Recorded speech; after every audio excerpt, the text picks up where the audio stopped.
waste my life. I don't wanna waste my time. I don't wanna waste my life living in this world. On the beats. It's just some things, there's no going back. You know what I'm saying? jwoodbeats.com. Yeah, I'm not the one with the issues. I hear you. Now here is your tissue. If I'm moving too fast, I'ma have to dismiss you. And it's really too bad, cause I really will miss you. But I'm not the one with the issues. I left him at church when I made it official. I murdered the curse with my own benediction. Left God in the dirt, call it death of the fiction. Superstition will be served in eviction. Competition will be left in the ditch. Oh my God, it's too damn hot in this kitchen. The fishes of men are now swimming with fishes. Oops, my bad, I guess I'm moving too vicious. Verses sold, I gotta put them on your wish list. Bless my soul, cause I'm dodging your little hit list. I guess you know, you just lost another witness. Gotta let me go, gotta let me go, gotta let me go. Gotta let me go, gotta let me go, gotta let me go right now. Gotta let me go, gotta let me go, gotta let me go. Gotta let me go, gotta let me go, gotta let me go, I'm out of here. I can do anything, fuck your opinions and energy. I finally got the epitome. My biggest hindrance was God can't do nothing but fail. Greater is me, I never needed your deity. All of this human capacity, when it gets rough, I can pick myself up and prevail. Cause I don't need anything other than people who fuck with me. Good business, it starts with good company. That's why your boy is obsessed with community. Cause greater is we can create opportunity. Doing what God never did, cause a God never could, but a people is all we need. Gotta let me go, gotta let me go, gotta let me go, yeah. Gotta let me go, gotta let me go, gotta let me go right now. Gotta let me go, gotta let me go, gotta let me go. What's up, family? Happy Sunday, everybody. I see y'all already in the chat. It's so great to see you. Kyle, Muttley, Carrie, listen, Ollie Bree. I like that. Let me know if I'm pronouncing it wrong. Hey, let's go. So glad to see y'all back. This is our second Sunday of 2025. We're excited to be here. And of course, today we're closing out the conversation of human economics. And I'm telling you, this is going to be a great one. But before we get into that, I got to say, welcome to BridgeCity Global. Welcome to Sunday Sessions. I hope y'all are excited because I am, as you can tell. And for those of you who don't know, those of you who may be new, BridgeCity is a group of people from all over the globe committed to building community beyond superstition. Our goal, or our idea, my hypothesis, if you will, is that healthier people lead to healthier relationships, and healthier relationships lead to healthier outcomes. By the way, my name is DaranteLaMar, and I'm so glad that you're here with us for another weekend of Sunday Sessions. Since March of this year, our community experiment has grown from 52 to almost 6,300 subscribers all across the globe. I am so excited about that. And for those of you who are watching, if you haven't already, why don't you take this time to introduce yourself in the chat so we can know who you are. Don't be sitting back there in the background. Go on, get on up here on the front row so we can see your face. But whether you're watching alone, with a friend or a group, we invite you to participate in these transformative conversations with us as we work together as a community to connect over personal exploration and global elevation. As I've stated many times in these conversations on Sundays, in spite of what I'm doing Monday through Friday, on Sundays, we're focused on personal development, personal growth, and community development. And so, by the way, consider joining our Discord campus and introducing yourself there as well. And we'll drop that Discord link in the chat for you. And of course, speaking of community, if you happen to get here early on Sundays, consider dropping into our pre-session meet and greet in Discord to get to know some of our awesome community members. And I'm not just saying that, they're all pretty damn awesome. It's amazing. And of course, major shout out to Atheist Odyssey for hosting a Sunday session watch party. We appreciate you. We love you. We see you. Thank you for all the hard work. And of course, if you haven't already, make sure to like the video, subscribe to the channel, hit that alert notification bell, check out the poll in the chat to let us know if you're a first-time guest or if this is your space. And then, of course, consider joining, supporting, or connecting with this channel, community, or content in any way that makes sense for you. And then check out our merch and our books by following the links in the chat. Now, before we move on to the next segment of the session, if you find this community and these conversations valuable, will you take a moment to share this stream so that it reaches someone who might be in some sincere need of secular community this weekend? And if you just shared this, will you also let us know in the chat by typing, "I shared this"? Let us know. We want to know who our sharers are. All right, that's all I got. Now it's time for Bridge City News. Hey, again, happy Sunday. Thank you all for joining us. I am Darnaya Darice, and I'm going to give you this weekend's Bridge City News. First and foremost, whether this is your first time or you've been here a long time, let us know where you're watching from. Drop it in the chat. City and state, if you are open to that. Our community is intentional about identifying local hubs of support so that we can continue to accelerate the work of building community beyond superstition, right? Also, if you haven't already, consider getting involved with one of our online groups to expand your personal development and our community experience. And if you don't see a group that reflects your interests or anything like that, you can reach out to Dale Gray, Advocate for Humanity, and we'll work to get you supported with helpful resources to launch a new group. We just have so many awesome interest groups in Discord. So the link has already been posted. So make sure you join Discord, okay? And by the way, Bible Study with the Ex-Pastor is available on Spotify. Darante does it every Wednesday at 5 p.m. Central on YouTube Live as well. So if you are available during that time on Wednesdays, or if you need to watch after the live, that is fine too. But make sure you comment during the live and after the live. That would be great. You're still in the book of Leviticus. Yes. So if you have a little time, make sure you join this Wednesday as well.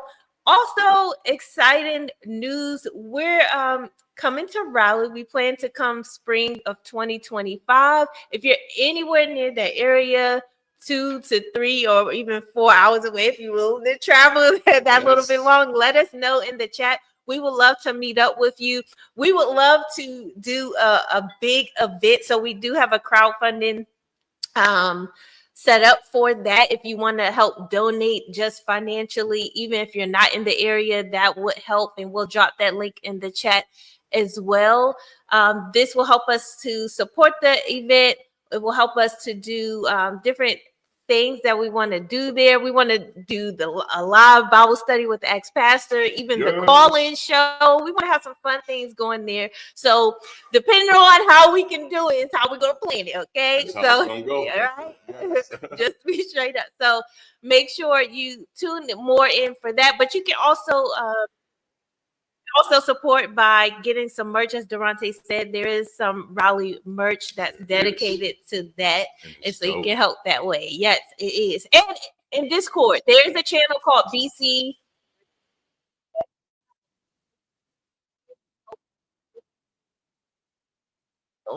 Okay, we would definitely appreciate it.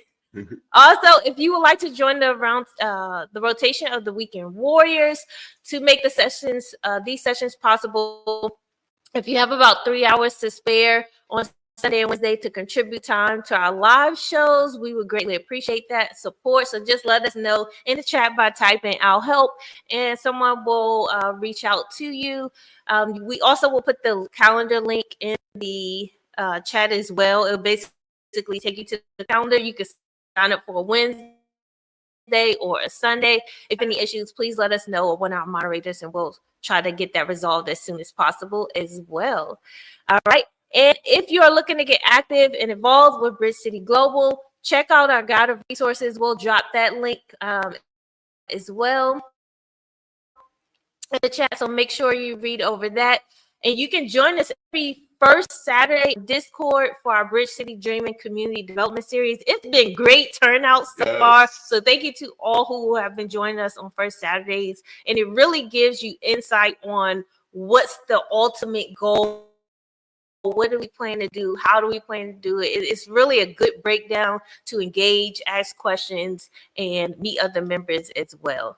All right. And so if you have some extra time, hang out in Discord. Also, If you have time, pre-session or post-session, we also have a Discord hangout session there where you can jump in and meet other people and hang out. It's a great way to make new connections and cultivate community. So we'd love to see you there as well. All right. And if you in the audience have any updates yourself, please let us know. We would love to post in our BridgeCity News, but you got to go to Discord, okay? Discord. You got to do hashtag BridgeCity News so we know to add it on the next live, okay? And if you're curious as to just how many people are working hard to make this community possible, make sure you stay to the end. We do run some credits, all right? Our people credit. We do. So stay tuned for that. And that's all I have today. Awesome. Well, as you know, we've started doing this thing on a few Sundays where we do what we're calling BridgeCity Music. And last Sunday, there was a song that I wanted to do and it just didn't work out right. And so I found somebody else who's going to sing this song for us today. They're a local up and coming artist. They did this a few years ago, and I thought this was perfect because it is the exact same song. So now we're going to get ready for BridgeCity Music, and we do hope you all.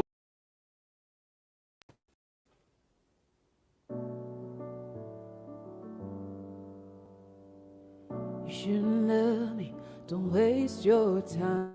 I'm way too messed up to feel.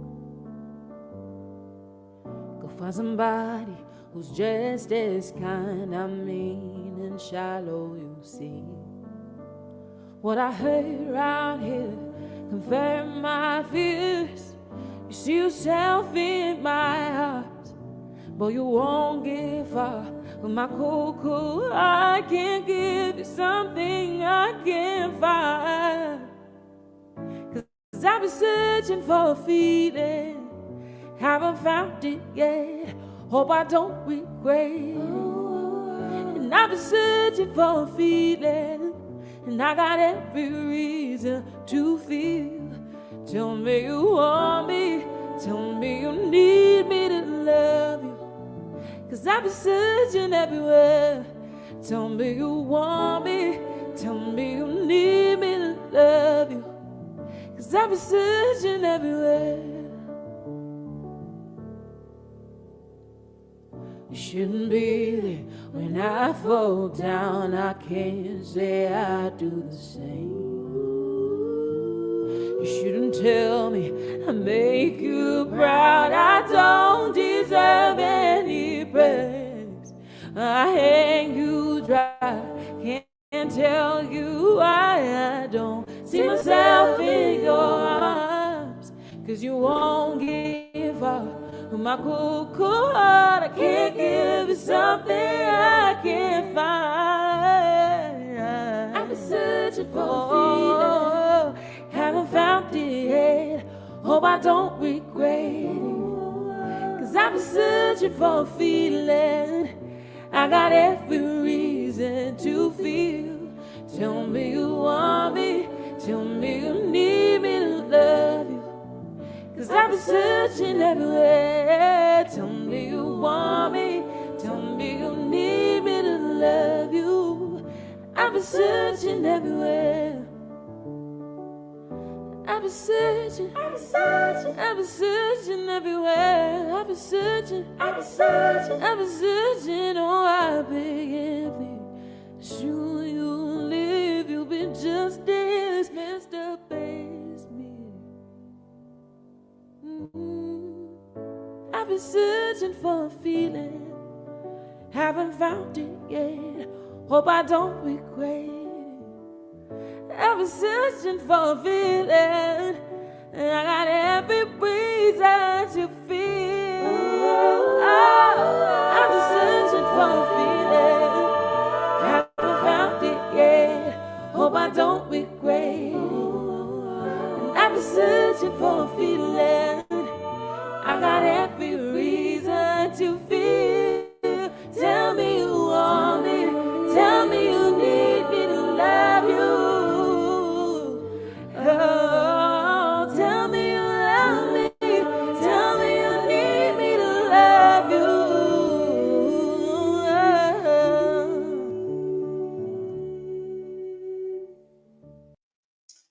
All right. And that was Sade Owele who sang that for us. That was Searching for a Feeling. And that was just, man, that was so incredible. That I love the words to that song. I love the lyrics. I love the instrumentation. And she did an incredible job of just bringing that thing to life. So major shout out to her and her vocal stylings. All right. Now, I hope y'all are ready. I was actually trying to remove it.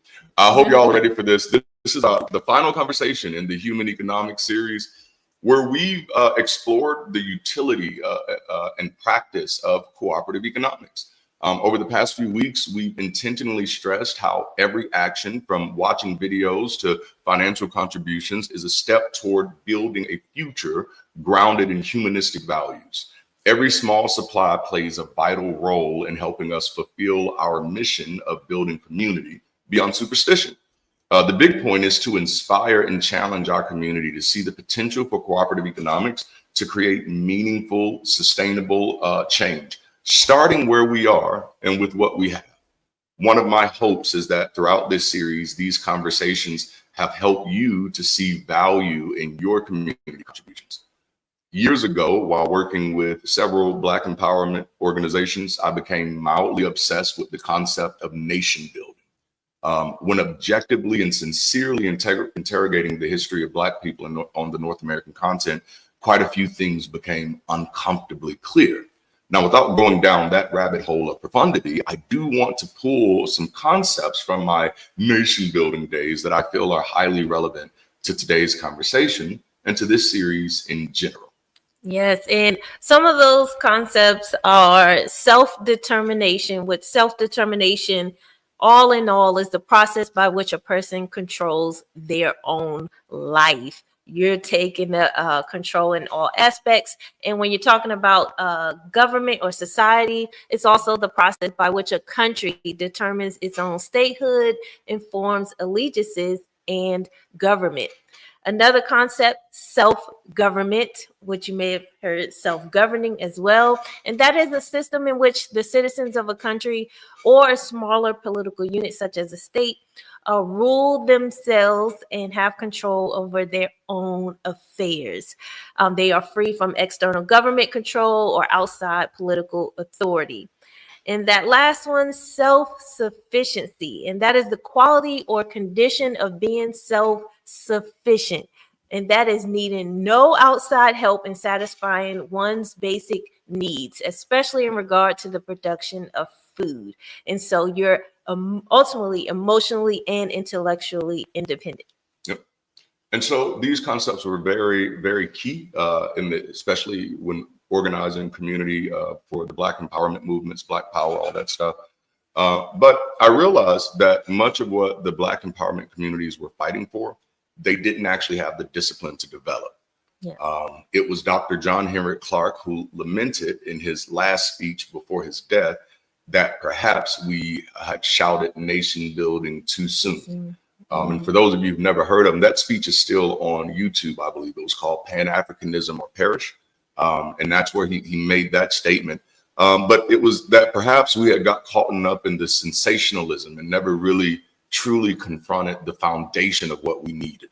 I spent nearly a decade after that studying the lives and actions of Martin Delany, Marcus Garvey, Kwame Nkrumah, Malcolm X, Kwame Ture, and literally countless others to truly grasp what the elder statesman was trying to express, what he was communicating. And I think I finally got it. You know, as a matter of fact, over the past 2 series, Do the Work, Human Economics, I've been unpacking what I discovered in that decade.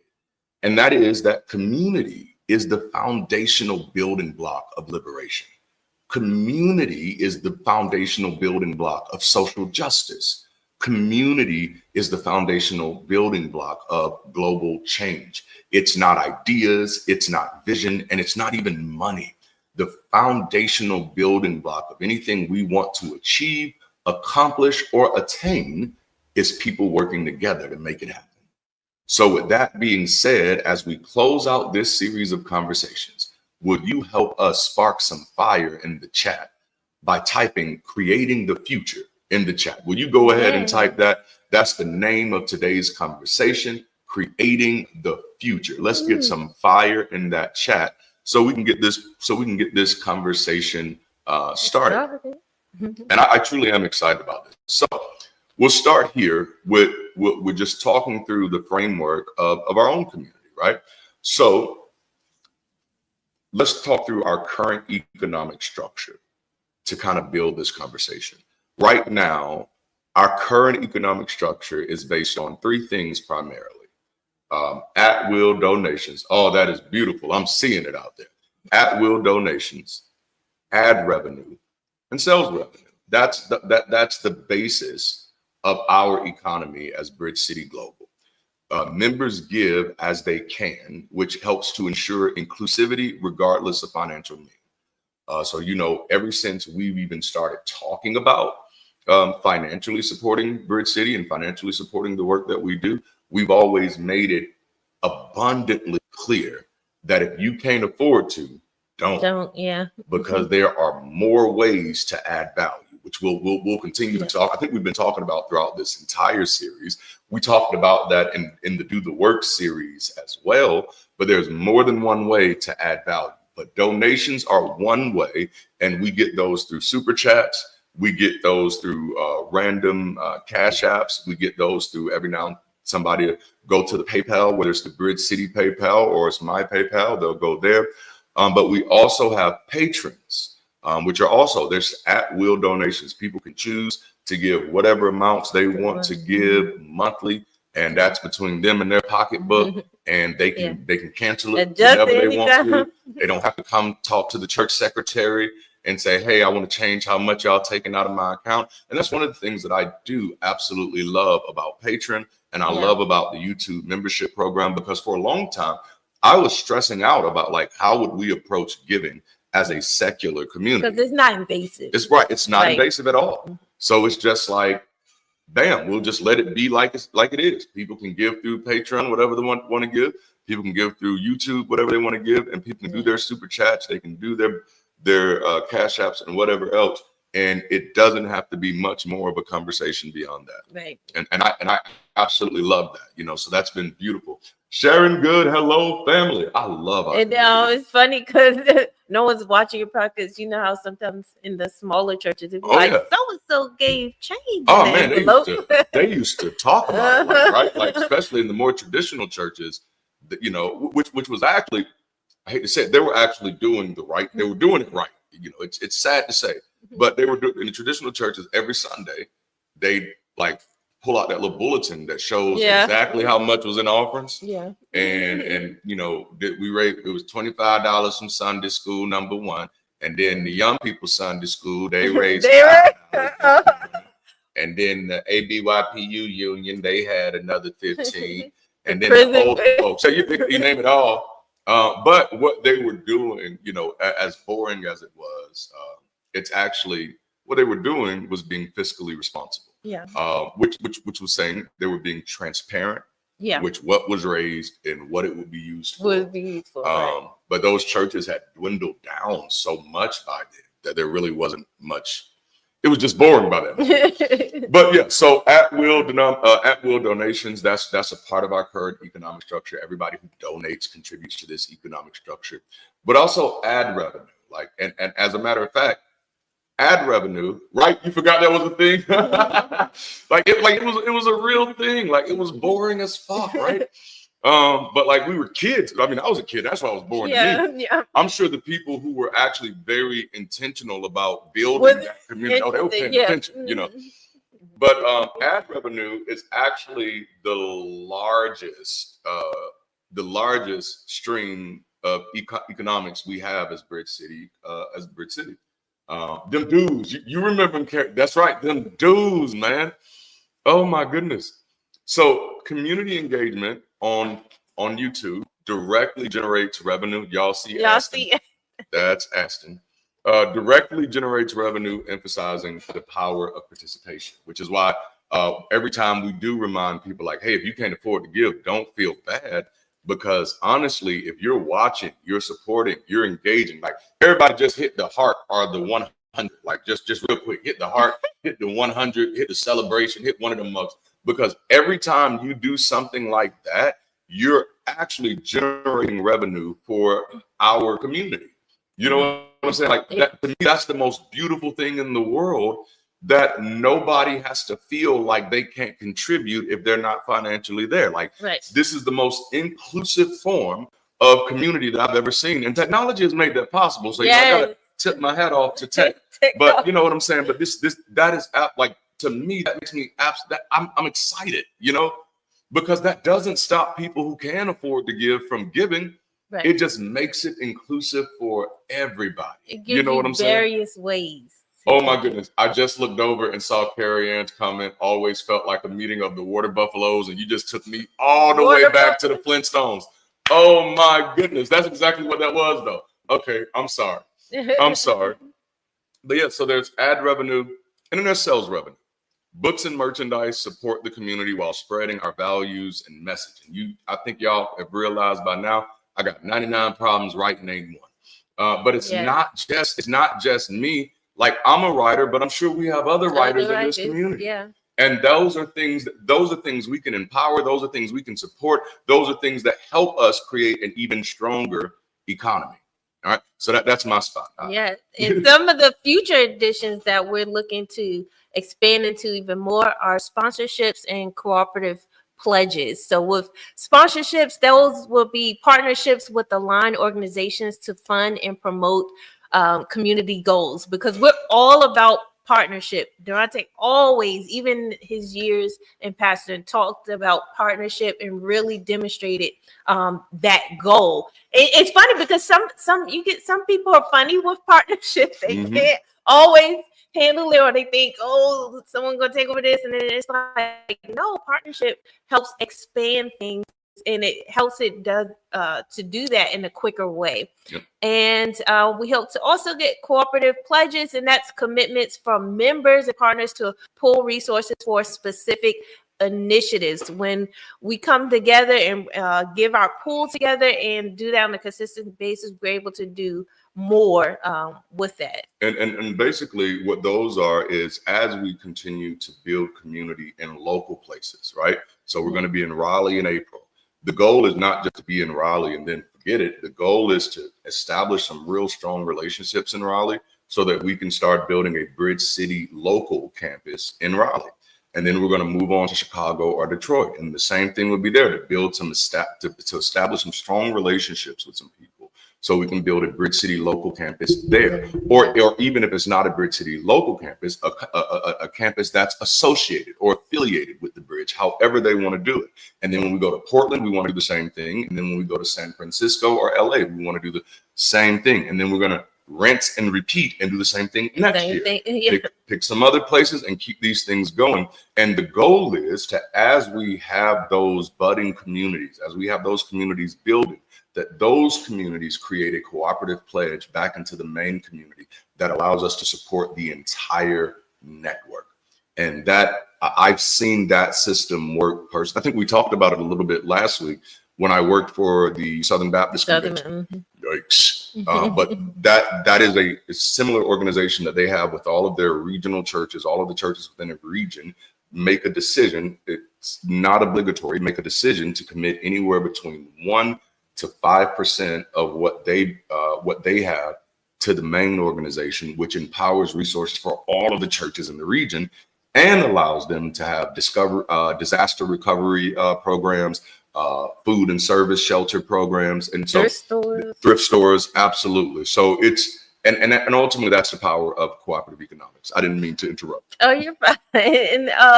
And just to reiterate and stress again the importance of engagement. And so while we're doing videos, you watching, you liking, commenting, and sharing, those are all acts of contributions, and these actions drive ad revenue and visibility, making every member's participation valuable, because there may be people in the areas that we're already in who haven't heard about it. So when you share it, or when you talk about it, or when you like it, it can be recommended to someone that we may not know of or heard of as well. Wow. And so if you're engaging, you're contributing is the overall message. If you're engaging, you're contributing.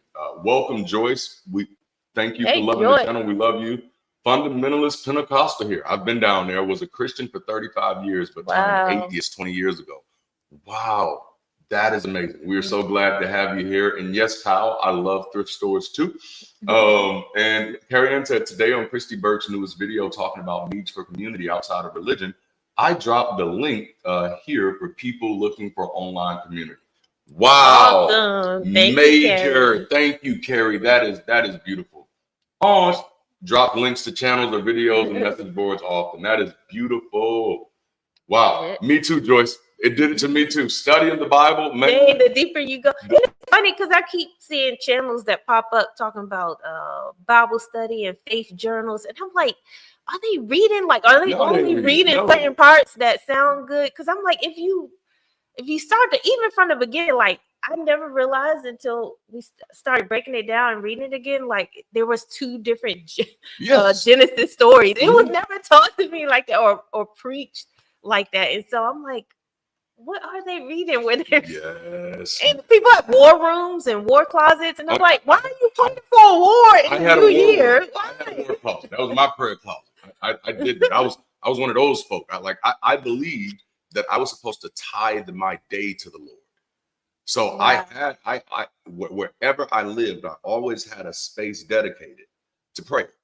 Because I need to give the Lord at least 2.4 hours of my day. But the fact that it's called a war room or a war journal, it's like you're planning your year to be in war and turmoil. The whole mentality of Christianity is political warfare. Like from a biblical perspective. Paul, the language that they're using, apostle, prophet, evangelist, pastors, teachers, these aren't lay languages. These are all of these words in their proper context comes from political strategy. An evangelist is a person who goes into evangelion is a person who goes into a place to declare that you've been conquered. That's what an evangelist is. You know what I'm saying? In context. So it's all like military warfare from the Old Testament to the New Testament. I'm a soldier in the army of the Lord. I'm a soldier in the army. If I die, let me die in your motherfucking life. I'm not about to. If he all powerful, why the fuck he need me in his army? He all powerful. You don't need me in your army if you all powerful. If I die, let me die. Hold on. Wait a minute. Take that back. But it's all very much like militaristic, man. It's very much militaristic. So it's insane. Yeah. Oh man. Okay. So back to regularly scheduled. When you start talking about the power of cooperative economics, you know, what is cooperative economics? It's just a system where individuals pool resources for mutual benefit. And the truth of the matter is cooperative economics are the basis of all economic activity. All economic activity is cooperative economics, you know. Whether you're part of a church, whether you're a part of an alumni program, whether you're part of a sorority or fraternity, whether you're part of Netflix, these are all cooperative economics, you know, which I often remind people, like, when businesses are bad, stop supporting them. You know, that's the most disingenuous thing I see in the world is people claim that, you know, businesses they spend a lot of time talking about how bad these businesses are and yet still support them. And I'm like, well, they're only able to have that power because we continue to collectively support them. Right. You know what I'm saying? But most of us are so removed from cooperative economics and how it actually works that we don't realize many times when we're participating with our own destruction. You know what I'm saying? Yeah, for sure. You know, that's why one of our favorite sayings around here in Bridge City is don't talk about it, be about it. You know, that was like when I was working with the Black empowerment communities. That was the one thing I was really figuring out. Like, oh, y'all just want to talk. Yeah. Nobody really want to do the work. Y'all just want to talk. We want to sensationalize the idea of living on our own land and making our own stuff. But nobody want to do the work to make that happen. Mm-hmm. And then when you actually talk about what that may have to look like, then it gets like, oh, we don't want to go that far. So you didn't think this shit through, did you? You know? And this is why I am very averse to anybody's idea that they haven't experimented with. Mm-hmm. Anytime somebody comes, and y'all have seen me do it in the chat over and over again. And this is what we need to be doing. All right, show us where you've experimented with that at. I'm like, the same thing. I started doing that with politicians years ago. I had a debate with a congresswoman a few years ago. And she was, you know, trying to say this is the plan and this is why her plan was going to work. And I said, just show me one place where a plan like that has ever worked. Just one place. And I'll rest my case. And she couldn't pull one place where that plan had ever worked, which at that moment makes you wonder, like, the audacity of you to just make some shit up and say this is going to work because I think so. Yeah. Like, oh my goodness. And unfortunately, yeah, that's what too many of the politicians in my community are doing. They're just saying shit that they've never actually interrogated, investigated, or even experimented with. And I'm not interested in that. So, oh man. So a system where individuals pool resources for benefit. So that benefits two ways. Number one, it allows us to exist and expand. Like we kind of went into this, we did a deep dive into this last week, but it allows the community to exist and expand, right? Cooperative economics allows us to create an environment where key individuals can afford to focus on the existence and expansion of this community full time. It allows us to power events and programs that provide value to our members and our audience. So like one of those events is BridgeCity Weekends coming up in Raleigh. It's cooperative economics that allows us to do that. But not only just exist and expand, it also allows us to educate and elevate, right? I'm loving like what we're doing right now because we've recently been able to platform or catalyze, if you will, our research team. It's one of the teams I didn't think we were going to get for a while. You know what I'm saying? But Alyssa came in like clutch, and like we have an evolving research team, which not only gives us resources to support our Sunday session conversations, but it also allows us to take our Sunday session conversations and turn them into resources themselves. And so each series of conversation gives us an opportunity to pull together all different types of helpful ebooks, helpful e-guides on whatever the subject is, and it all be foundational, helpful, sound information. So we can create helpful resources to counter magical thinking and superstition, helpful information for financial literacy, mental wellness, and that list literally goes on. But then we can also have accounts that exist for the sole purpose of providing tangible assistance for those in need. On a small scale, that's helping somebody out with some extra funds during hard times, which I think we've all lived long enough to know that hard times come, and sometimes they last a whole lot longer than they need to because there's no support systems in place. But so on a small scale, that's just helping somebody out when they run into one of those hard times. But on a large scale, that could be developing foster care programs. It could be developing housing programs. It could be developing rehab services. That's the power of cooperative economics. Anything that has been done like that before was done because of cooperative economics. People had to cooperate to make it happen. And then another big one on this is that it encourages shared responsibility and collective ownership. You know, I like this. Encourages shared responsibility and collective ownership. Everything we achieve as a community is owned by the members of our community in the sense that it's the product of our collective efforts. You know, I got one illustration in my notes, but I'm gonna hit this other one because we talked about the cooperative pledges that the SBC kind of does with their regional organizations, their regional communities, right? Yeah. But that's one of those things because all of those churches are participating. Some of those churches are small, some of those churches are large, some of those churches are only committing 1%, and some are, you know, giving up to 5%. But regardless, because of that, none of those churches have to individually have a feeding program. Right. None of those churches have to individually have a housing program. None of those churches have to individually try to create a thrift store, because all of that stuff is done on behalf of all of those churches. So anytime someone comes to one of those small churches and says, I need help, even though that church by itself cannot afford to meet that need, they say, because we're cooperatively a part of this other thing, yes, we can help you. You need food, we have food. Mm-hmm. You need clothes, we have clothes. You need shelter, we have a shelter. But so that's just one example. But another beautiful illustration of this is what one of my former mentors was able to accomplish with this church community. And mind you, like I have a lot of issues with the church. My issues are typically the theology and the superstition. I don't actually share a lot of the same issues that the secular community who's never been a part of those churches shares. But you're going to see why in this. And this is why, like, I'm going to tell the secular community as many times as I can to watch your mouth about the churches that are actually helping people when your ass ain't doing shit. Yeah. That's disingenuous. You know what I'm saying? And so, and the reason, you know, well, I won't even go there, but just know that, like, we have to be the people who are part of the solution before we can even open our mouth to try to shut down organizations that are the only ones committed to solving those problems. Yeah. Because again, right now, 99% of all organizations that are committed to helping kids get adopted are Christian organizations, 99.9%. And that's being generous, which means the secular community just keeps talking, but not doing shit. You know what I'm saying? Yeah. Which I've highlighted over and over again. This leaves thousands, if not hundreds of thousands of children in harm's way. You know, and our idea is just to shut down all the churches. So then they have nowhere to go. You know, like we have to become, yes, I love that. We have to become more innovative.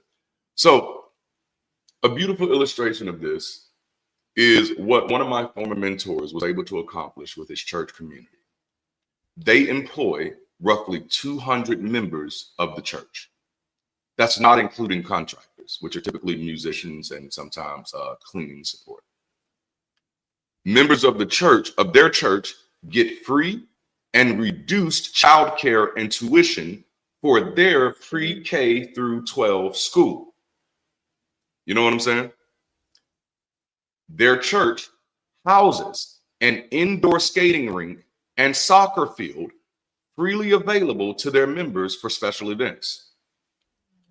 The church makes it a point to give away every fucking year 2 to 4 houses and cars to their members who are in need.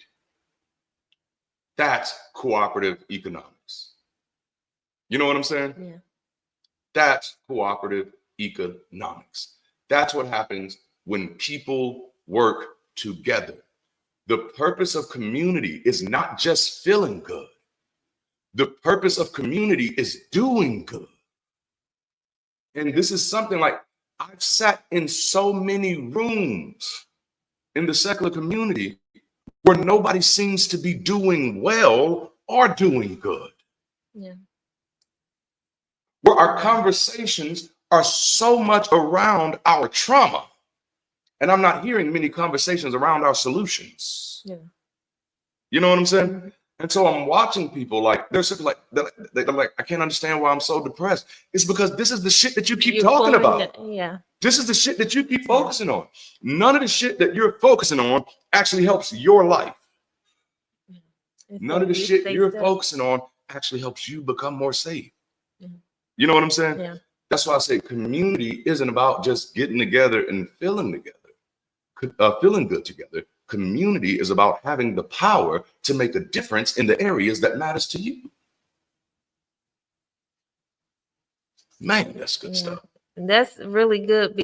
And so from that, some examples from our community are shared goals, aims to which we kind of touched on a little bit earlier, at will donations, which fund initiatives like community events, education, and outreach. And so we aim to do that, and even doing it now in ways that we can with what we have. And so 2 weeks ago, as a community, we were able to provide somebody with our community, within our community, a small token of help and appreciation. And we hope to be able to do more of that on a grander scale. And coming up, we're planning on hosting events, as we said earlier, in cities across the U.S., and that will require at-will donations and sponsors and even vendors, if you will, as well. Absolutely. And you know, mainly because I think the goal, the reason why we're mainly going for sponsors and at-will donations is because I honestly think our events should be free. I think our events should be community funded, And you can fight me on it. Like, fight me on it, please. I might be wrong. Fight me on it. But I think that when we're going from city to city trying to build community, I think those events should be free. We can take up a donation when we're there, but I think those events should be free. I think that will set us up for, I think it'll set us apart. And I think it will set us up for success. There should not be a pay barrier. There shouldn't be a paywall to get access to community. Yeah. You know what I'm saying? And that's why we put out the crowdfunding thing. I meant to make it a part of the sharing thing, but we'll share the link. But that's why we have that, so that when we do these things, no, they need to be free. Let everybody come. Whosoever will come. Let them come. So that way people have that access. Right now, 90% of secular events, there's a paywall to get in. Yeah. You know what I'm saying? Yeah. But that's because we're not leaning into the power of community. We're all existing as separate, isolated organizations that each have to run separate fundraisers to do one thing and then still have to charge people to come. Yeah. Because we're not leaning into the power of community. Yeah. You know, because I think sometimes we've trivialized community in the secular community. When I hear people talk about community, it's just feel good stuff. Yeah. And I'm like, man, that sounds like kids. Y'all know me. I got up from the children's table. Like, honestly, I am somewhat healthy, right? And so because of that, I don't need anybody else to feel good. I can feel good all by myself. Yeah. Trust me, growing up as a teenager, I learned how to make myself feel good. Trust me. No, I can feel good all by myself. It took me years to realize it. It took me years to realize, oh, damn, I really don't need nobody else to be happy. Nobody has to make me happy. I'm happy. Yeah. I'm a happy person. That's who the fuck I am. You know what I'm saying? So I think people have a hard time with that. But anyway, the big point is community is not just about this thing of having people to feel good with. Community is the fucking engine for change. Yeah. You know, it is the engine for change. Yes, please no raisins in the potato salad. Don't do that. Don't do that around here. And it's funny because that made me think about Aunt Katie's. There's a place here called Aunt Katie's Garden, and it's in like the downtown, like the bottom. It's in the hood. What we call it, it's in the hood. It's where I grew for the area. Yeah. And when you hear the word community there, it's talking about the people that lives within the surrounding areas who can come together. And if you need something to eat, sometimes they host little cookout things. You can bring your food and come together, but it's putting action to the word, if you will. So absolutely, even though it's talking about a group of people, it's like, okay, it's more than just saying it. It's community used to be literally casting your buckets where you are. Yeah, it was doing something where yes, community was making that decision. I love Muttley. Muttley said, "Who the fuck puts raisins in potato salad?" It's a thing over here, man. It's frightening. It's frightening. I'm glad to know that didn't come from across the pond. So that's just something. This is some white folks over here do. Like, man, boy. But no, it's community is powerful, and I do realize in the secular community, it doesn't get the description it needs. But I think like, other than me being a former pastor, I think the other thing that makes my viewpoint a little different is that my background, my profession, my academic interest is sociology.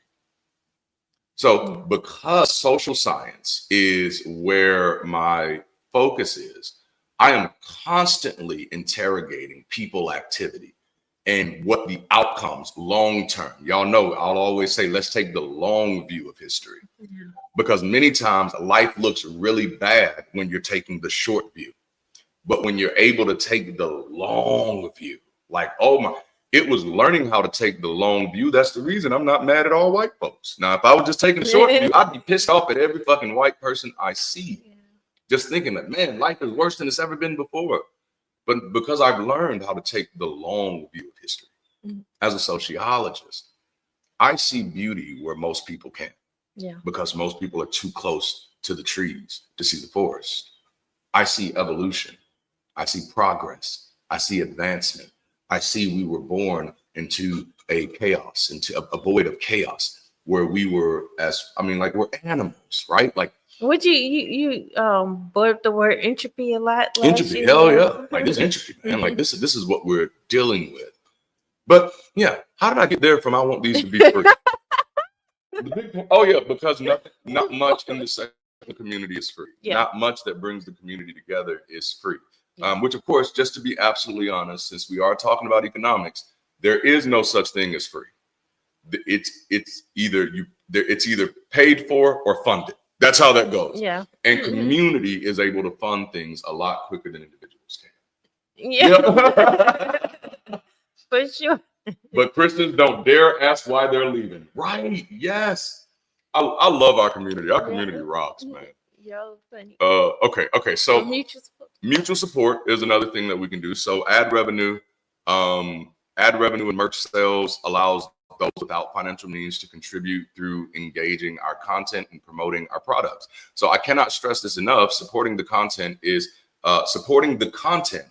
financially viable and valuable. It's just as good as you've given us a donation. I mean, like, if you can afford to give a donation to the community, donate. Yeah. But if you can't, please know that supporting the content is valuable. Your time, your attention, and your willingness to share are powerful contributions to our growth as a community. So please do so proudly, unapologetically. Act like you just dropped $100 in the bucket every time you share this, because in many ways you're making this community possible. You know what I'm saying?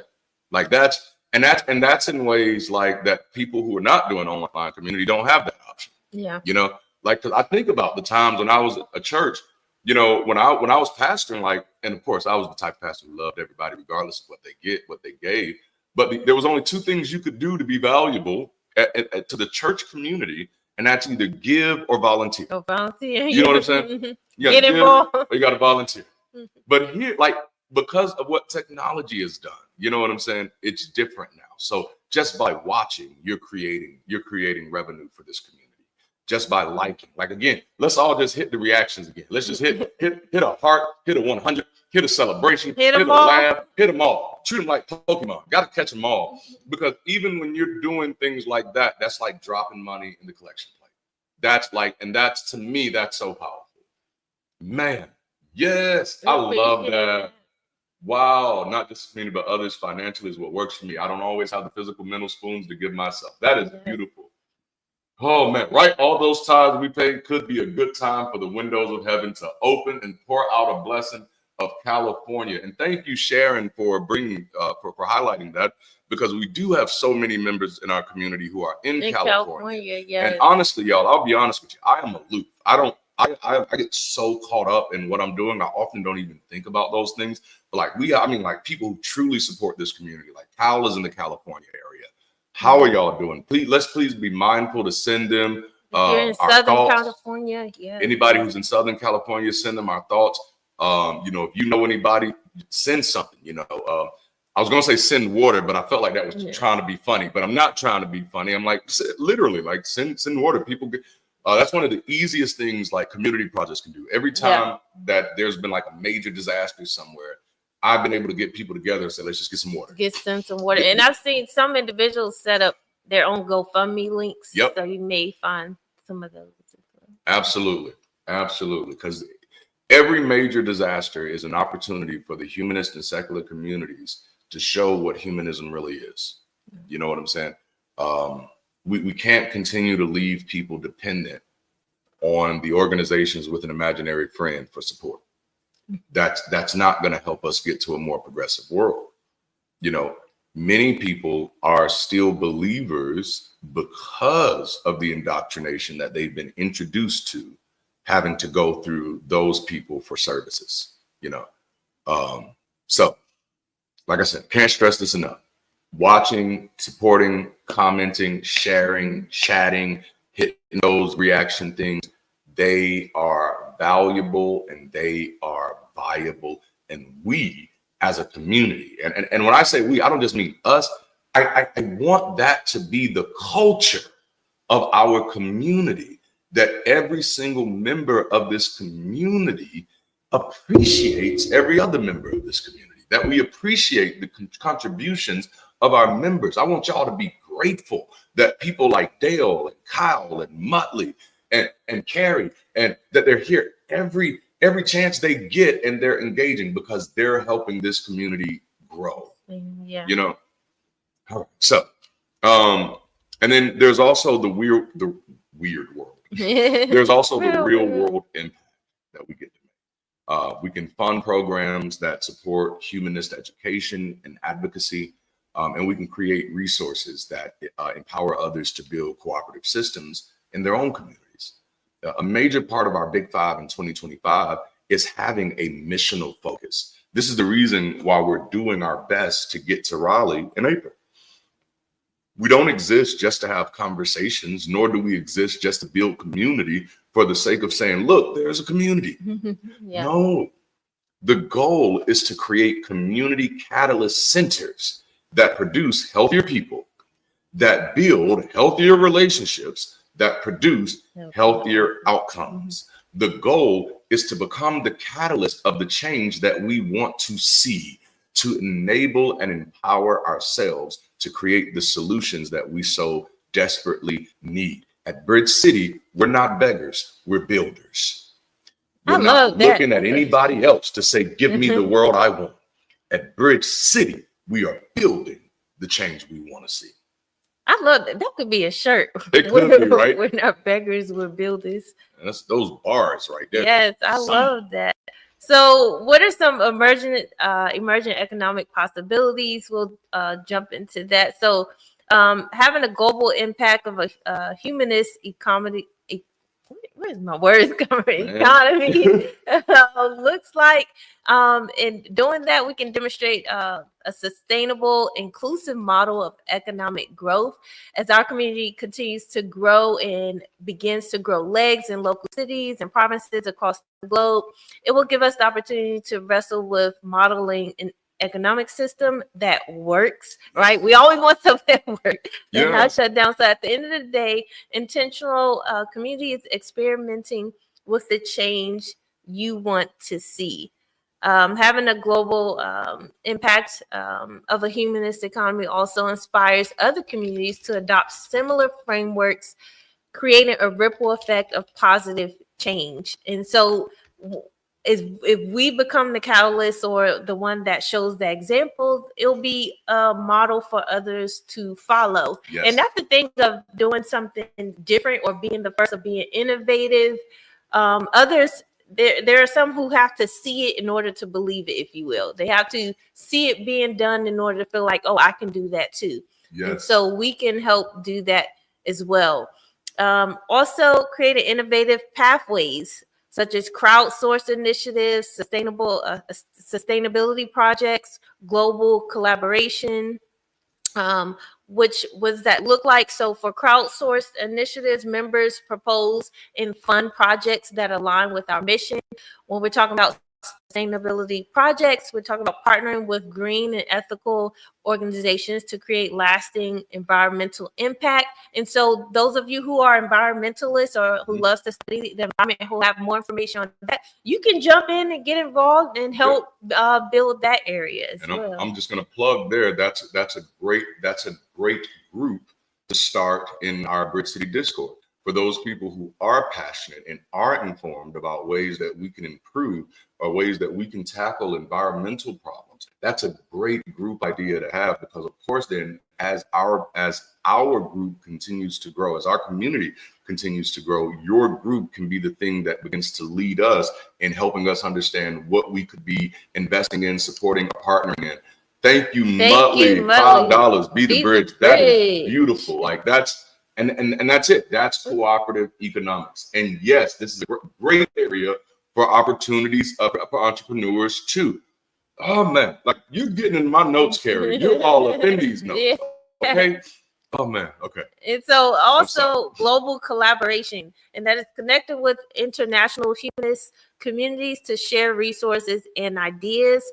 Innovation stimulates economies by enabling the production of more programs, goods, and services more efficiently, and generate greater wealth by creating new industries and jobs and increasing productivity. So overall, innovation can help in all the areas that we need to help in. And also it's good to connect globally, because we don't see right here what's going on Yes. in other countries. So if you're in another country or another area, you're right in the thick of it. And so instead of us waiting till like, oh, I'm going to travel here, we can get involved. Everyone can get involved where you are. No, that's beautiful, because I mean, the thought that just came to my mind, like right now, much of what we know about the rest of the world is based off the news. And it's, you know, and many times that the news, as we've learned, can be very biased. But when you're building community that has feet on the ground, in different places, you get a better view in real time of what's going on. And how you can help. And I love that.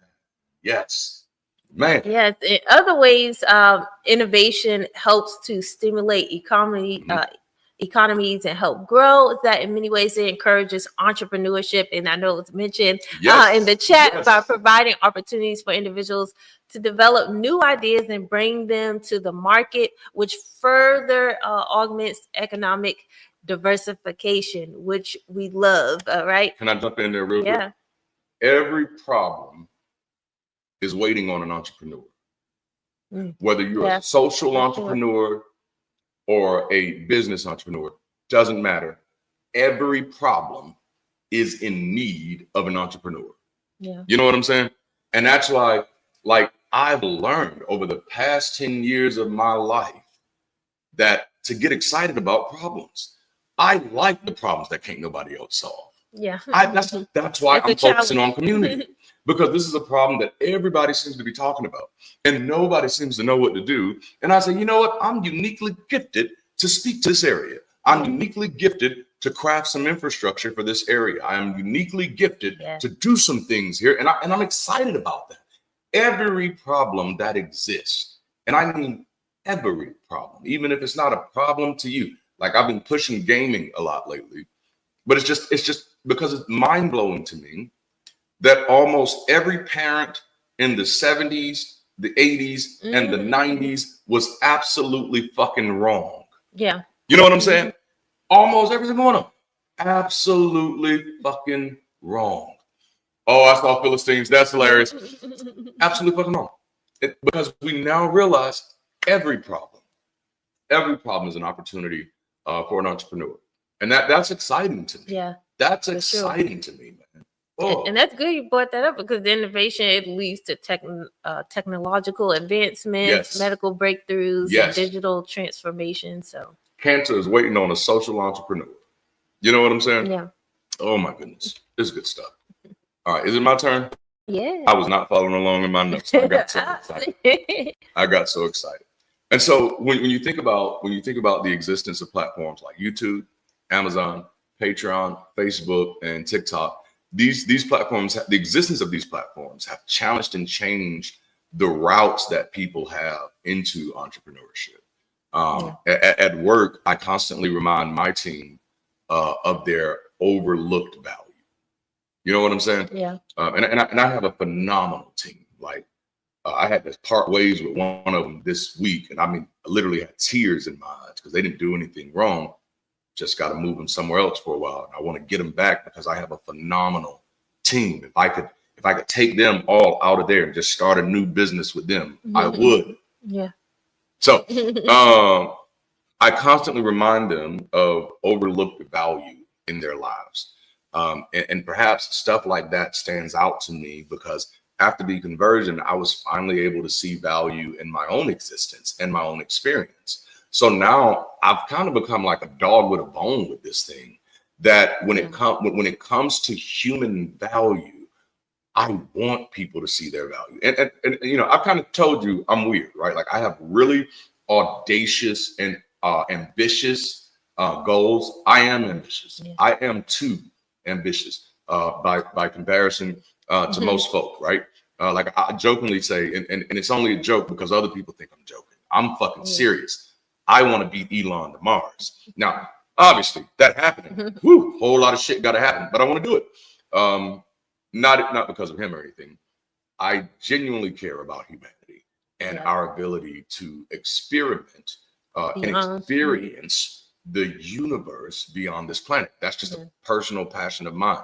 So, but the only way we get there, it's not going to be one smart person. You know, it's not going to be one smart person that's going to lead us there. It's not going to be a handful of smart people that's going to lead us there.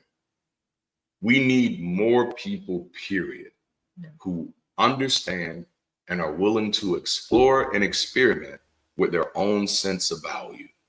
We need people to see themselves, every person. We need every person on this planet. I don't know how that happens, but we need every person on this planet to see the value in themselves. Get the thinkers somehow. You know what I'm saying? We need, right? We need everyone to see how expansive their value can be. Because that's when you get people who get out here and start experimenting with shit. Yeah. That's when you get people who have the audacity to try shit. And I love that Carrie and Kurt. Carrie said hard work, and Kurt said, yes, hard work, but good work too. That's it. I love it. Do the work, man. Oh, I love it. I love it. It's human value is more expansive than most of us are capable of even fathoming. We are some valuable motherfuckers, and we need to start acting like it. You know? Man, this has been be who you are. Yes, be who you are. A thriving, self-sustaining community that funds education, advocacy, and innovation is a part of the vision of who we want to be as BridgeCity Global. We want to be self-sustaining. That's why we talk about cooperative economics. We don't want to have to depend on nothing outside of Bridge City to do what Bridge City does. Yeah. You know what I'm saying? And that's when you know you built something. That's when you know you got the juice. I said, we got the juice then, you know? Yeah. And then, you know, key metrics for success is that we'll be looking for ways that we know we're on our way, we're hitting our goals, is increased engagement and participation, which we're seeing. And so just as a reminder, just one more time, one more again, let's hit them reactions. Let's do that Pokemon thing. Let's just hit them reactions. Hit them all. Hit a love, hit a 100, hit a smile, hit a, what's that? Is that a congratulations? I don't know what the old face is. It's just like, is it like a shock like face? Shop. You know, I was gonna make a joke about me when I was fat, but I'm gonna leave it alone. I'm gonna leave it alone. You was not fat. You was big boned. Baby, bones gonna jiggle. You know what I'm saying? Bone. Oh, you was a big bone. I was a big boy. You know what I'm saying? Oh man, I love y'all so much. MacGyver plus Thelma Scooby Doo equals me. That is awesome. Oh man, y'all are amazing. Y'all are amazing. And so, so increased engagement and participation, expansion of locations, programs, and initiatives, and then greater global visibility and influence. And so we talked about a few things throughout this channel, throughout this series. One is that engagement matters, right? So whether you're watching, liking, sharing, commenting, all of those are vital contributions.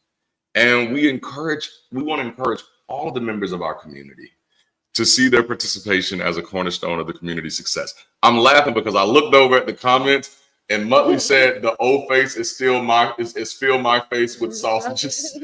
And then Kyle said that doesn't sound right. Oh damn. Y'all are just like, this is what I've always wanted, man. That's the beautiful thing about community when you're doing it right. Everybody has that freedom to be themselves, to have fun. You remember there's a song I wrote years ago. There used to be music every Saturday morning. And one of the lines was, there used to be a time when everyone could take a joke. You know what I'm saying? Yeah. Where we wasn't always throwing rocks and hiding hands and picking fights and going low. And that's what I see in our community happening right now, you know, is that we're building community where people are comfortable being themselves, where nobody has to ask permission. Can I be this while I'm here? Be you, because I'm going to model that as much as I can. That's why I will randomly say fuck as many times as I need to be, you know, as I need to let people know this is a safe space to be yourself. You know what I'm saying? I love that. And so a major thing, so I'm gonna read that one again because Muttley had me laughing when I read it. It's important for us to encourage all of our members to see their participation as a cornerstone of the community's success. Your participation is what makes this work. if we were doing this video and none of you were in the chat, this would likely get like 3 views. That's how that shit works, okay? You know what I'm saying? Even if it had 3 people in the chat, it would still only get about 3 views. So that's how powerful your commitment is. That's how powerful your participation is. And honestly, I knew that as a pastor. I had pretty decent mentors. You know, I had some controversial mentors. One of my mentors was Bishop Eddie L. Long, but he was honestly one of my favorite mentors. I got to be honest with you. You know, fuck is a fantastic word. Now I want to turn that into a song now, like a Mary Poppins style song. It needs to be fantastical. Like I think that shit would work. But no, participation, you know, really is a cornerstone of success. One thing that Dr. Vernon used to say is that because in the church world, you have certain churches that vote and you have certain churches that don't vote. Like you have congregational churches and then you have pastoral churches. Congregational churches are typically that church is run by a congregational board. The last church we pastored was a congregational church. Don't like those, not a big fan. No, and when I say not a big fan, the way they're organized is good. Now that does help protect from some of the bullshit you see in pastoral churches, because in those churches the pastor's power is limited. Power is limited. Pastoral churches, the pastor started the church. He appointed the board. He gave everybody a position. So sometimes those become like empires. Now, even though their boards are typically responsible, it's still like that. So when you look at the modern mainstream American megachurch, those are typically pastoral churches, a church where the pastors started, like T.D. Jakes, Thomas Dexter Jakes, started his church in West Virginia. For whatever reason, in West Virginia, he could not grow that much. So they only got like 100 people. But then Carlton Pearson opened a door for him to speak at Azusa. And then all of a sudden, a bunch of people knew his name. So he moved to Texas and relaunched his church there. And the first service, they had over 1,500 people. That's not bad. Like, it's like, what? Insane. So they're like, but that's me nerding out a little bit because church growth was actually one of my favorite, like, topics to study. Yes. And honestly, I think that's part of what is helping our community grow, is that this is an area that I've specialized in for a long time. Cook does feel like a bad word sometimes. That's hilarious. Depending on what you're cooking. Right? I know that's right. Let them cook. And then of course, that's the participation aspect, but we also, we've highlighted the power of at-will donations to sustain and grow the community. And I think I'm pretty much settled on this now. Like BridgeCity Global will not have a giving requirement. And like, cause I've been, like I told y'all, I've mentioned it. I've been stressing about like, how do we do this? How do we do dues? How do we do this? We will not have a giving requirement. We will keep it at will. Yeah. Because we already have the fact that if you're watching, supporting, and doing all that stuff, you're generating ad revenue. Right. You know what I'm saying? Right. And to me, that just allows us to remain inclusive as a community. Yeah. That regardless of your financial contribution, you're still valid. So it's not like, oh, you're not in club. Yeah, you're not in, you don't give, so you ain't really helping. Yeah. Like that's bullshit. You're not a part. Yeah. You know, and it's not true. Especially in this situation, it's not true. Bless your heart is definitely a slur, especially when I use it. Like, poor fella, you know, that's a slur. And then of course, book and merch purchases are also a great way to support while also spreading the values of our community. And that's another reason why, like, I really want, the more we build our research teams and our curriculum team, which just to kind of throw this out here, because Kai, who y'all know and who normally is in the chat as Eeyore, he's been highlighting in our last conversations about the importance of reaching out to the Gen Z. And when I thought about that, like, I have this document in my drive called BridgeCity Dream Team. And one of the dream team positions we need, which I haven't talked about this one at all, but this is long-term, is a curriculum development person. And that person would be responsible for helping take our conversations and make them palatable for other age groups. So that way we can get this stuff out here and literally build curriculum around that. Yeah. You know, because especially, and the reason that's important, because as other people are getting excited about the possibility of building community where they are, many of them are not going to have the time or the bandwidth to reinvent the wheel. Yeah. And so if we're already doing the work of creating stuff, then when somebody in Raleigh says, yes, we're ready to build community here, we'll have a whole bunch of resources to give to them that appeals to different age groups that they can use. Like, you know, I'm on a little rabbit trail, but I'm talking, so I got to go. Like even in Raleigh, we were talking in the Raleigh chat this morning about the possibility, because we plan on being in Raleigh on 4/19 and 4/20. 4/20, not only is it my favorite holiday, it's also that other holiday called Easter. All right, so 4/20, my favorite holiday. That's the day that I do want gifts. If you want to send me gifts, give me gifts on 4/20, and I shouldn't have to tell you what to get. It's kind of built into the day, you know. But you know, so it's gonna be on. It's gonna be on. What's the month right before your birthday? Right, and it is a month before my birthday. Yeah, my birthday is in May. But yeah, so one of the things that I thought that would be really cool is doing a secular Easter egg. And so we got to talk about it in the rally chat. Kyle dropped in some potential names because Kyle's like, oh, that would be cool as long as we don't fucking call it Easter egg. And I was like, I ain't mad at it. We can call it spring something. I think there was like extravaganza something. But it's something fun to do because when you're dealing with community, you cannot overlook the children. Yeah. You know what I'm saying? Yeah. Like people have children. People should not have to leave their children at home to come to the things we're hosting. Yeah. If we're building community, it has, and that's why that's why I love Kai's passion about the things that are important to him, because it gives us those alarms. You know what I'm saying? To say, oh no, this is an area we need to be paying attention to. That if Gen Z is coming up and there's a whole generation after them, I think, you know, I don't know how it works, but that Gen Alpha, yeah, damn, they started over. Shit. But like we got to have something for everybody, you know. And that's why we do the conversations that we do, is to create conversations that matter to people. Yeah. Like there are things that matter to me as an atheist. There are things that matter to me as an agnostic. But then there are things that matter to me as a person. As a person, yeah. You know what I'm saying? Yeah. Like just living my everyday life, that matters to me. Yeah. Like finding my personal happiness, just being able to be strengthened in my own sense of autonomy and agency. By the way, I'm writing a song called Unfuckwithable for the next series. I think it's gonna be kind of dope. But just like that shit matters to me, you know. And so I think like that's why we're planning, like, no, when we come to Raleigh, we want to make sure that this is a community event. This isn't come see Darante and Darnaya.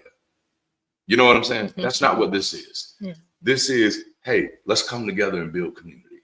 Let's do something that's going to be memorial, memorable. Let's do something that is going to be attractive and engaging. And let's do something that gets people in Raleigh excited about supporting the secular communities that are already there and sparking some new growth in secular communities. See, I take the long view. Yes, that's what it was. Only if we call it something else. Spring egg adventure. Secular egg hunt. Right? Like I love them, man.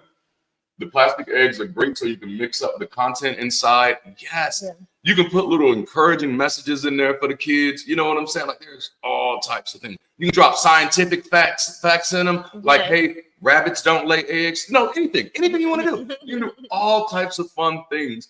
And all it takes to make stuff like that happen is to get people together to start talking about it. Yeah. You know what I'm saying? Yeah. Like that's what I watched happen in church over and over again. Because remember, I wasn't a part of like the small churches. I was a part of the big churches. And many of those were pastoral churches.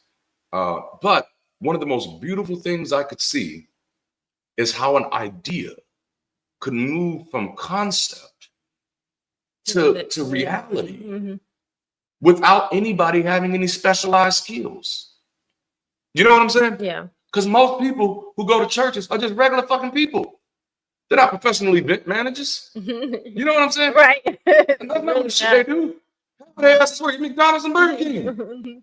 But there's something that happens when people build conversation about creating community activity. All of a sudden, ideas start happening. All of a sudden, the serotonin starts moving. You start getting them enzymes released and shit like that. And it just creates genius ideas because the people actually care about what they're doing. Yeah. And I've often reminded people that professionalism isn't a look. Professionalism isn't a degree. Professionalism, it's my word. I can use it how I want. Ferocity of concern. It is thorough concern. And that's what happens in community conversations. When people get thoroughly concerned about something, they get energized to find a way to make this fun. Ooh, I love deviled eggs. And you know what? Yes. I'll take shredded chicken and put in my deviled eggs. It's so good. Oh, it's so good. My goodness. Oh, I love this. Oh, that's funny. Y'all are hilarious. Gotcha. Kids don't want to eat 20 eggs in one day. I know that's right, man. Yeah, I would damn sure gobble down some deviled eggs. Okay, so, and then lastly, we can envision the future together, right? So let's kind of put this out for everybody. The big question is, what kind of future do we want to create together?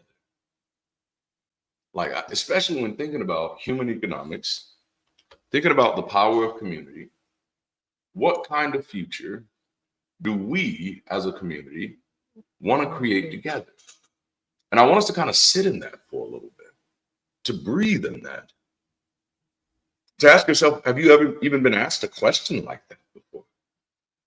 Because in a very hyperbolic way, in a very exaggerated way, we're asking you, what do you want the future of this planet to look like? What do you want the future of humanity to look like? We're not just asking you what you want it to look like. God damn it, we're asking you to participate in creating it. That's the goal. It's to actually spend some time thinking about it, because that's what most people have not done. Yeah. Most people have rested in the possibility that somebody else has already thought about that. There's somebody else who's going to take care of that. That's how your voice gets silenced. That's how you lose your voice in the world that you live in. Can't nobody speak for me but me. And so if you want to know what Darante wants, you got to talk to Darante. And that's one of the reasons why I am absolutely out of my mind, focused, dedicated at helping people see their value so that nobody else can convince you that they're doing something for you without speaking to you. No, you got to talk to me first. Yeah. No, this is what black folk want. Hey, I'm black. I don't remember being in that conversation, bro. That ain't what I want. No. Ooh, this is so good, man. And so that's the question. What kind of future do we want to create together? That's the question of Bridge City. For everybody who connects to this organization, the question is, what kind of future do we want to create together? And for those of you who are passionate enough, audacious enough, dare I say it, ambitious enough to start building community where you are, that's the question. What kind of future do you want to create? That's the concern of community. You know, I'm a Pan-Africanist. Many of you know this. So some of my favorite authors are people like Chancellor Williams and Cheikh Anta Diop. And both of them studied African history thoroughly. And then Chancellor Williams added the African American history. And they both came to a similar conclusion. And I even want to be careful about saying this, but it's a truth, so I can't run from it. They both came to a similar conclusion about much of the problems of the African continent, because both of them were very, very, very sincerely and genuinely trying to figure out how the fuck did we get here? Yeah. You know what I'm saying? And ultimately, they both, two separate authors, two separate historians, both came to a similar conclusion that there was a failure to be thoroughly concerned with the future. Yeah. That's where the problem comes in. And I soon realized that wasn't just a problem for the African continent. Yeah. That was a problem for many impoverished and marginalized communities wherever you find them, where everybody is so fucking concentrated on the present that nobody's planning and preparing for tomorrow. I can't do shit about today. I can't change today, but I can do something today that will change my fucking tomorrow. Mm-hmm. I can do something today that makes sure that people who are taking advantage of me today can't do that shit next week. I can't change it today. And that's where the concern has to be. What kind of future do we want to create together? Yeah. You know, the future of our community economics is one where we have expanded the meaning of value to be more inclusive and considerate of all human activity and experience. You cannot have economics without people. And so the money is not where the value is. The Coinbase is not where the value is. Mm-hmm. The stocks and the bonds is not where the value is. And a phrase that I hope becomes common in all Bridge City campuses, it's the people, stupid. You know what I'm saying? Yeah. Oh, I love that. I love that. And so our community is a microcosm of what's possible when cooperative economics and humanistic values intersect. Yes. And us even just having these thorough conversations and deep discussions helps lead to other ideas and collective ideas, collective thoughts, information in order to be a solution for ourselves and others as well. So together we're building something that not only impacts us today, but creates a foundation for future generations. And that's what's really important, right? Yes. Because if one generation drops the ball, you see how it can be detrimental to the next generation. You have to start off. It feels like you're starting all over and over again. So let's keep dreaming, building, and contributing to a future we can all be excited about.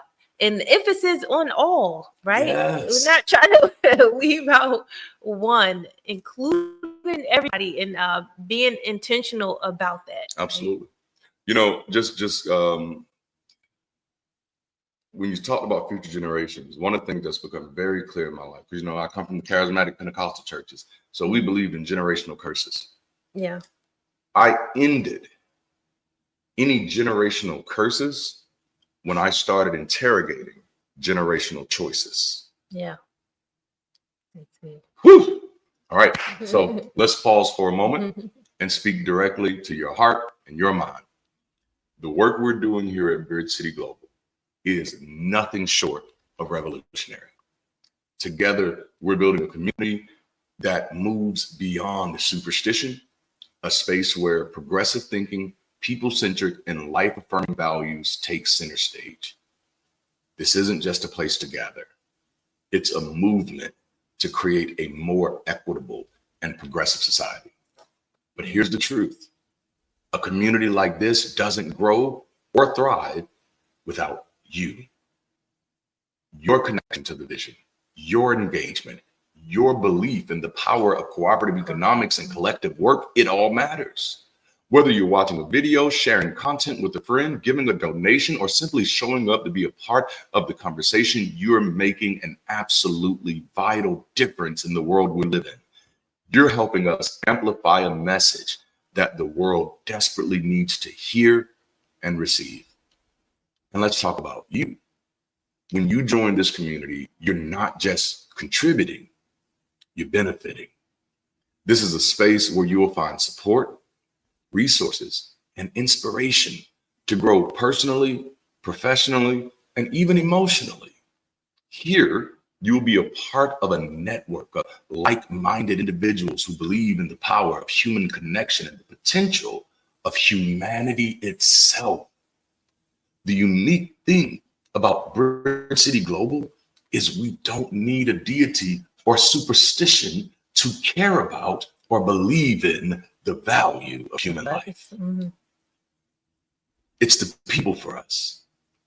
So as we close this conversation, I'm inviting you to take that next step. Become a part of this community. Engage with us. Contribute in whatever way you can and that makes sense to you, because together we're not just imagining a better future. We're not just envisioning a better future. We're creating it.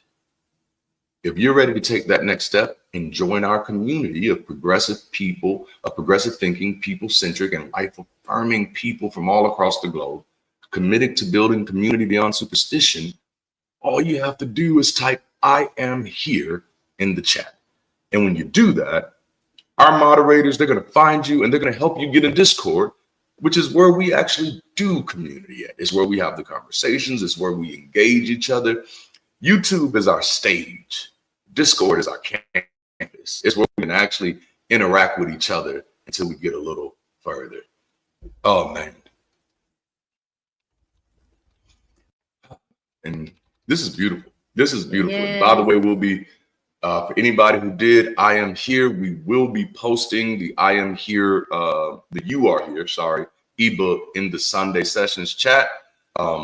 This is how it's going to work. Now, let me tell you this. When we get to where we get to, and we have weekly volunteers where they're going to go, when we do this call every Sunday, what'll happen is the people will put "I Am Here" in the chat, and our moderators, our host is pretty much what we call them.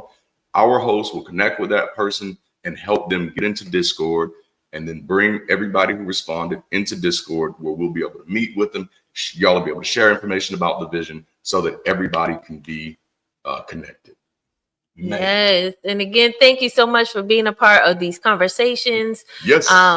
They are helping us grow as individuals and as a community. So if it hasn't been made obvious yet, we're serious about making a tangible impact, in your financial contributions, your joining and watching live can empower us to accelerate progress and development in key areas across the globe. So if you value these conversations and you're able to, and the work that we're doing as a community, we made it easy for you to support. You could do it again through Patreon, Super Chats, become a YouTube member, purchase merch. The links are already in the chat.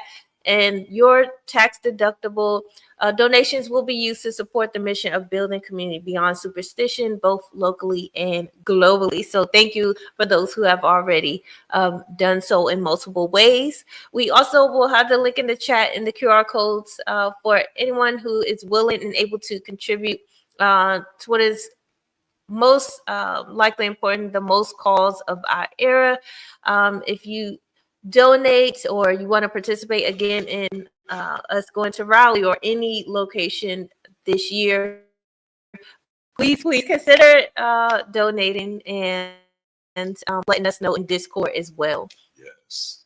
And before we get out your way, every week we try to have a poll. So if you haven't, go ahead and answer the poll right quick. If you're returning or you're new here, we love to see that numbers there. The numbers right now, we're at 80-20. So 80% of you all said, not at all. This is my space. This is my jam. So thank you. And thank you to those who are newly watching. We appreciate you. We have 20%. So I love that. It's a good number returning. Thank y'all.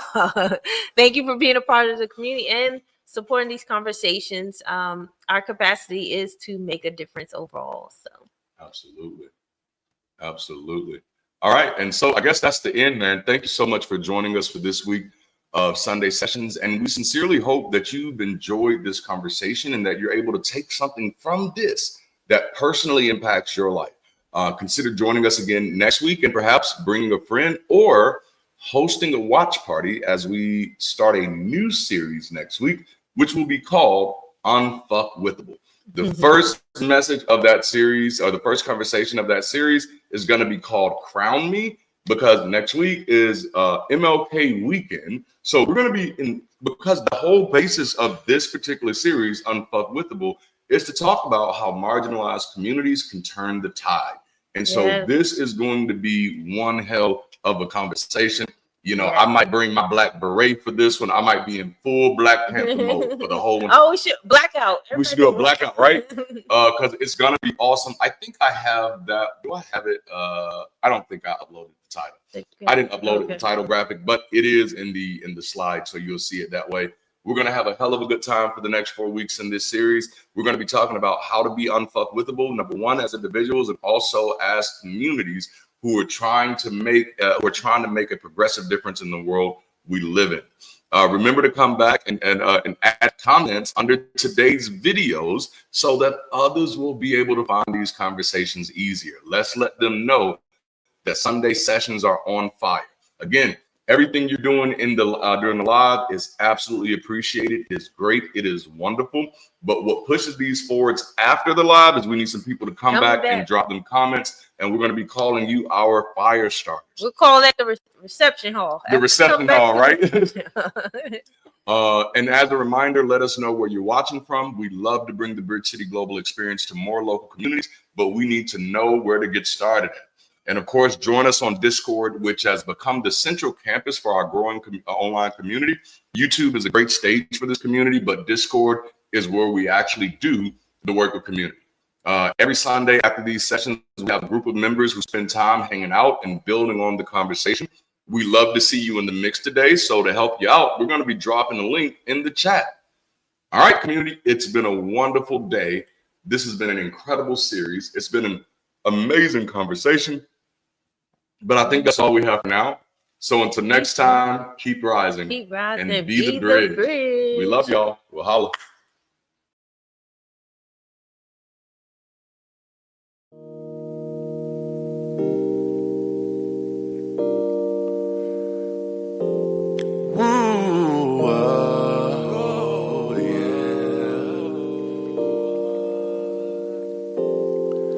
I was living my life in the servitude of misunderstandings of people I loved. Giving it all, it was never enough. Because of the fall, I could never get up. I moved on from their misunderstandings. I am no longer standing under them.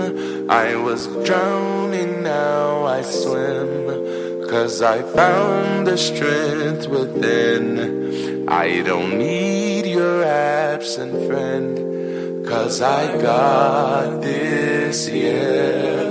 'Cause I got this, yeah. 'Cause I got this, yeah. 'Cause I got this, yeah.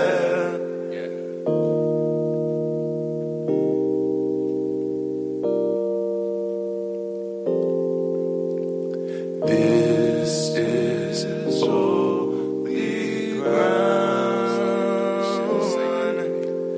Depraved and deprived, I was living your lies. Lost in a moment with truth sacrificed. Voices aplenty that never seen right. Visions, distractions that altered my sight. I moved on from their misunderstandings. I am no longer standing under them. I was drowning, now I swim, 'cause I found the strength within. I don't need your absent friend, 'cause I got this, yeah.